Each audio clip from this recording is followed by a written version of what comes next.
Welcome to Lowering Your Cycles Render Time. So looking at the Cycles render engine, we're going to have Cycles CPU versus GPU. It's important that you go through this process now so that you know A, which one's quicker, and B, how to set it up for your particular computer. So we're going to go through how to change your render settings. You will have to run multiple tests as we go through, and different scenes will have different characteristics depending on their complexity. But in general, all will follow a similar pattern. So let's hop back on over into Blender. So once you've saved your user preferences, we can close down the user preferences window. And I'm going to expand these windows on the left hand side. Now the render tab is this one on the camera on the left on the properties panel. So once we've clicked that, we have a series of options. And as we scroll down, we can see there are lots of them to go through. And we're only going to go through the very basic ones at this point in time. First of all, are we in cycles? No, we're not. So let's change it, because when you're using Blender Render, the only thing you can use is your CPU. It does not use the GPU at all. So if we switch that from Blender Render to Cycles Render, we get a few other options. First of all, device, CPU or GPU compute. Depending on which one you select will change which component Blender uses to perform the rendering. So let's change that now to GPU compute. Now the two other things we're going to pay attention to at this point in time is the dimensions of the render. Now at this point we're only focused on the resolution, and by default it's set to 1080p or high def.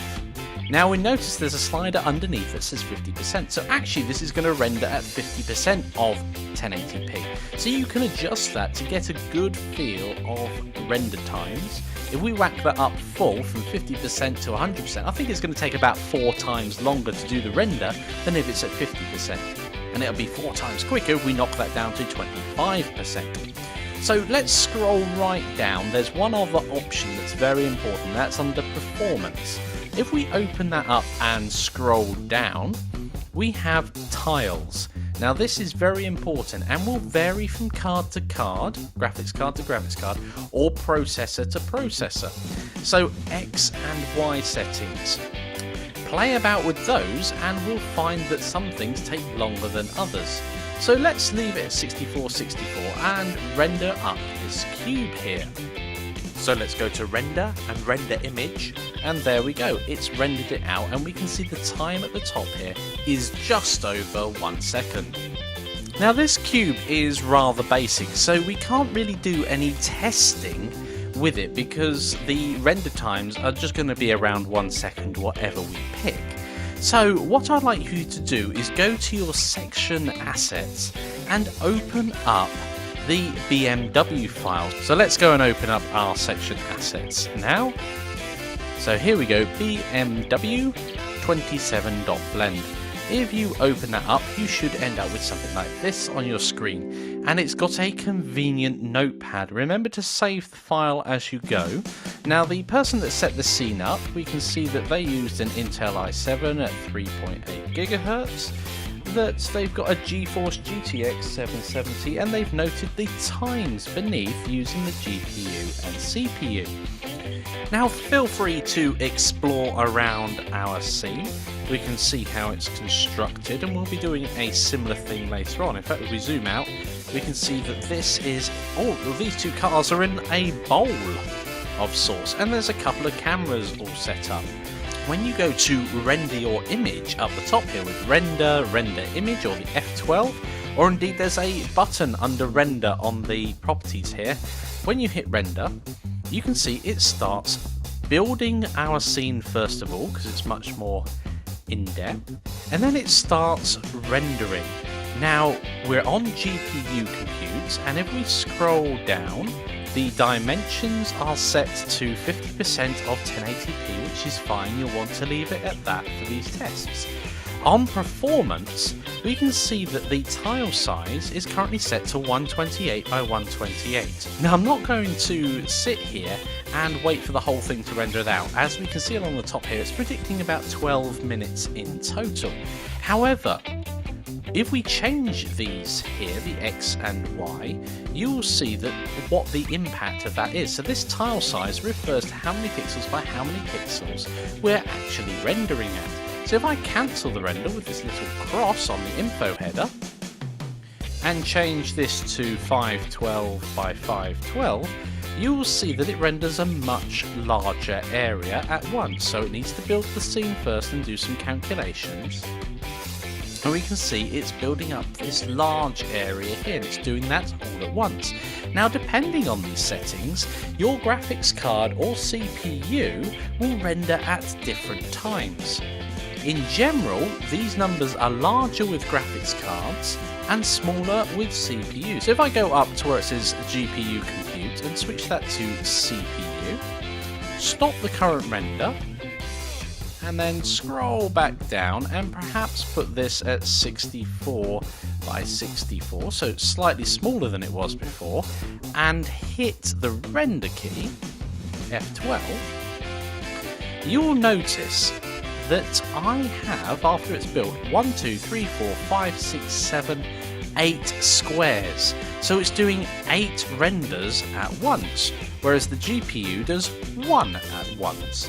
So here, that is because I have a 4-core processor that's got hyperthreading, so it acts as if it's got 8 cores, so it's able to do 8 things at once. In general, the faster CPU renders are the ones that can utilise the whole of the processor for the longest time. So if we set this whole scene up at 512 by 512, for instance, or even bigger than that, if we set it up to 1000, well, let's do the full res. I've got those the wrong way round, I do apologise, but I want half of those, so 540 and 960, I think, if my maths is right. So that will render the whole scene at once. But instead of using all 8 cores, so let's stop the render, instead of using all 8 cores, if I go and render this image, it will just literally use 1 core.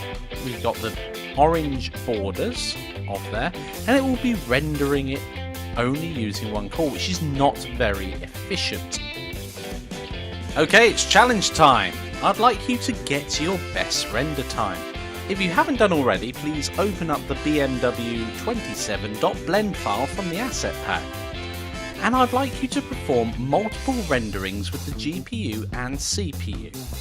Leave the render at 1080p at 50% and only adjust the tile size to see the effect on render times. So you'll have to get a pen and paper or a spreadsheet out and record the times. Or indeed, you could record it in the little notepad that's conveniently placed in the lower right hand side of this Blender file. Now, do that several times and post your best render time, CPU or GPU, and the tile size in the discussions. Just a word to the wise before you go off and do that. If at any point you think that the time is going to be astronomically high, then I would recommend stopping the render and changing the tile size.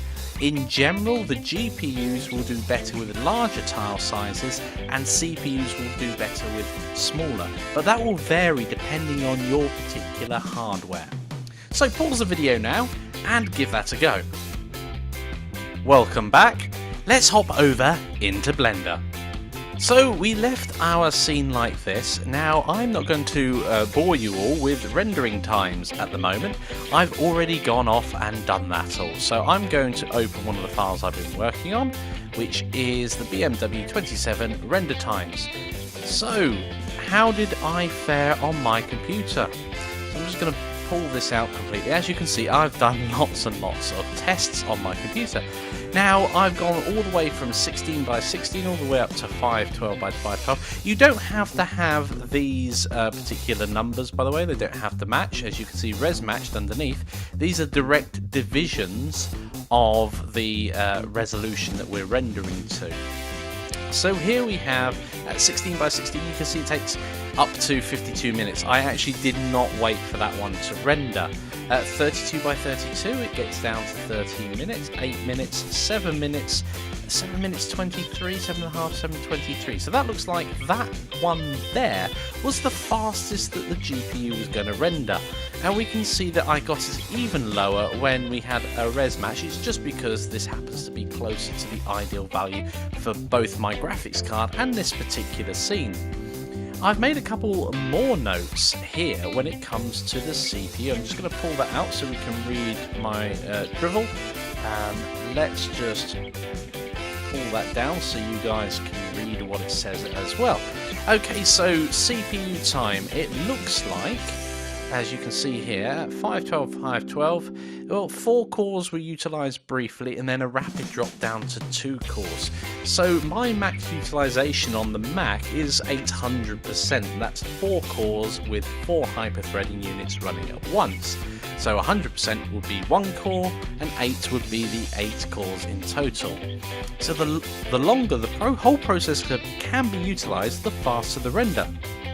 So here we have 8 by 8 was done in 4 minutes and 10 seconds. So the first thing to note here is that my CPU on this particular scene is significantly faster than the GPU. So I will probably have cycles using the CPU all the time. Now if you imagine if this was one frame that you were rendering of a, let's say, 24 frames per second, and it was just a 10-second clip, well, what does that work out to be? I've up and spell calculator, there we go. So let's just call it 4.5 minutes, because it will differ, it may get more complex or more simple as it goes, but 4.5 minutes would be a good one. Times 24, so that's how many minutes it's going to take to do 1 second. 108 minutes to do 1 second of video, of animation at this particular resolution, and that's not even 1080p. Wow, that's a lot. So let's have a look at the res matched, and as you can see, there's no real benefit from going this high. So in this case, the 8x8 CPU tiles on the CPU was the, well, no, 16x16 was the fastest. Now, these 3 here are actually all within the margin of error, even 64x64, I'd say. If you run these tests again and again, you'll probably find that these 3 are pretty much the same across the board. So 8x8 to 32x32 seems to be the ideal position for this. Now on the Blender website, if I can just take you to the Blender website here, blender.org. Let's leave the page there. Okay, when we go to the downloads area, there is a series of demo files, and that's where we've got the BMW benchmark file from. And I've opened up Fishy Cat as well and run it on that, and the Classroom. The Classroom is incredibly intensive, so I wouldn't recommend using that one as just a quick render test. Now the Fishy Cat itself, I've done that one as well, and he was the little mascot of the last version 2.74. So if we go back into Blender and I open up my Fishy Cat render, we can see that a similar thing happens. So let's just pull this open here. I haven't done all of these, but as you can see on the GPU, it runs, well, the best time there is here, in the same place it was last time, I believe. And we can see that this lot here are all within the margin of error anyway. It could quite as easily flicked between the two. Maybe not this one here, not quite sure. But CPU times, we can see that in this case 32x32 happen to be the best. So again, these are all pretty much within margin of error. 8x8 in this case was outside of that, but these 3 here, 16x16 to 64x64, my CPU were the fastest. Now, you may not think, oh, well, that's a few seconds difference, but again, if you're doing an animation where you've got 25 renders per second, I mean, that's really the minimum you'll be working to. If you wanted 60 frames per second, oh my gosh, it's going to be a very long wait. Those few seconds add up to a huge magnitude. So after that you've done this, What I would like you to do, of course, if you haven't done already, is post your best render time to the discussions. I really want to see what type of hardware you've got, whether you've used your GPU or CPU, the tile size you've used, and how quickly you managed to render out that BMW. It would be great to see the differences in the technology. Now, it's also very important at this point, again, to highlight the render time. As you can see, 6 minutes is quite a long time to wait for something to come out. However, if we go back to the BMW we were working on, you will notice as you start rendering the image, I'm just going to switch this to CPU, and we know from my tests that actually around 16 by 16 is going to produce the best results. If I now go and render this, it will buzz away in the background, but you can see that you can get a relatively good idea of how it's going to be rendered by just zooming in. And if that wasn't good enough, that's the final thing there. Well, it's not actually the final. If you follow it through right to the end, you will spot there was a bit of compositing where a light appears as well on our scene. But there we go. You should now be able to set up Blender to render cycles as quickly as it can on your particular computer. And I will see you in the next lecture.